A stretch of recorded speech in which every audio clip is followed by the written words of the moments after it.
ගීතාවලිය 118 ස්වාමීන්ට ස්තුති කරාව. මක්නිසාද උන්වහන්සේ යහපත්ය. උන්වහන්සේගේ කරුණාව සදා කාලයට පවත්නේය. උන්වහන්සේගේ කරුණාව සදා කාලයට පවත්නේයයි ඊශ්‍රායෙල් දැන් කියත්වා.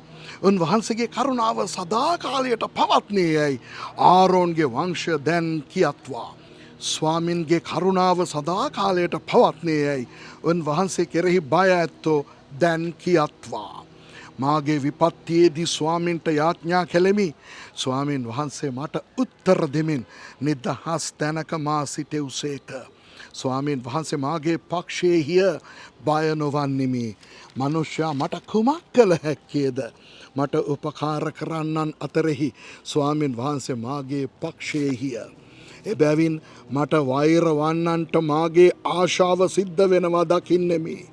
මනුෂ්‍යයා කෙරෙහි විශ්වාසය තැබීමට වඩා ස්වාමින් කෙරෙහි ඇදහිම යහපත. අධිපතීන් කෙරෙහි විශ්වාසය තැබීමට වඩා ස්වාමින් කෙරෙහි ඇදහීම යහපත. සියලු මනුෂ්‍ය ජාතිහු මා වටකලෝය. ස්වාමින්ගේ නාමයෙන් මම ඔවුන් සිඳ දමන්නෙමි. ඔවුහු මා වටකලෝය, එසේය මා වටකලෝය. ස්වාමින්ගේ නාමයෙන් මම ඔවුන් සිඳ දමන්නෙමි. ඔවුහු මීමැස්සන් මෙන් මා වටකලෝය.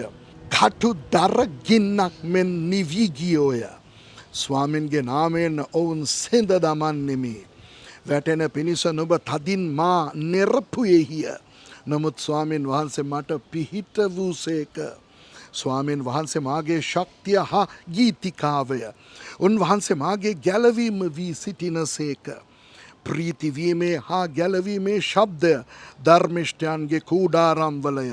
ස්වාමින්ගේ දකුණු හස්තය වික්‍රමාන්විතව ක්‍රියා කරයි.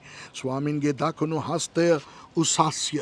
ස්වාමින්ගේ දකුණු හස්තය වික්‍රමාන්විතව ක්‍රියා කරයි.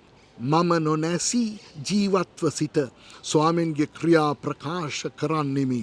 ස්වාමින් වහන්සේ දඬුවම් කොට මා හික්ම වූසේක. නමුත් මා මරණයට පාවා නුදුන්සේක.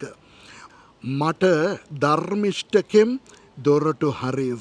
මම එයින් ඇතුල්ව ස්වාමින්ට ස්තුති කරන්නෙමි. ස්වාමින්ගේ දොරටුව මේය. ධර්මිෂ්ඨයෝ එයින් ඇතුල් වන්නෝය. මම ඔබට ස්තුති කරන්නෙමි. මක්නිසාද ඔබ මට උත්තරදී මාගේ ගැලවීම වී සිටිනසේක. ගෙය සාදන්නන් විසින් එපා කළ ගලම කොනේ ප්‍රධාන ගලවිය. මේක ස්වාමින්ගේ ක්‍රියාවය. එය අපේ ඇසට ආශ්චර්යමත්ය. ස්වාමින් විසින් සෑදූ දවසමය. එහිදී අපි ප්‍රීති වෙමුව, සන්තෝෂ වෙමුව. ස්වාමිනී, දැන් අප ගැලෙව්ව මැනව. ස්වාමිනී, දැන් අප සඵල කළ මැනව. ස්වාමින්ගේ නාමයෙන් එන තැනැත්තේ ආශිර්වාද ලද්දේය. ස්වාමින්ගේ ගෘහයේ සිට අපි නුඹලට ආශිර්වාද කෙලෙමුව. ස්වාමින් වහන්සේ දෙවියන් වහන්සේය. උන්වහන්සේ අපට එළිය දුන්සේක. පූජාසනයේ අංවල පූජාව රැහැනින් බඳිව්. ඔබ මාගේ දෙවියන් වහන්සේය. ඔබට ස්තුති කරන්නෙමි. ඔබ මාගේ දෙවියන් වහන්සේය. ඔබ උසස් කරන්නෙමි. ස්වාමින්ට ස්තුති කරාව. මක්නිසාද උන්වහන්සේ යහපත්ය. උන්වහන්සේගේ කරුණාව සදාකල් පවත්නේය. ආමෙන්.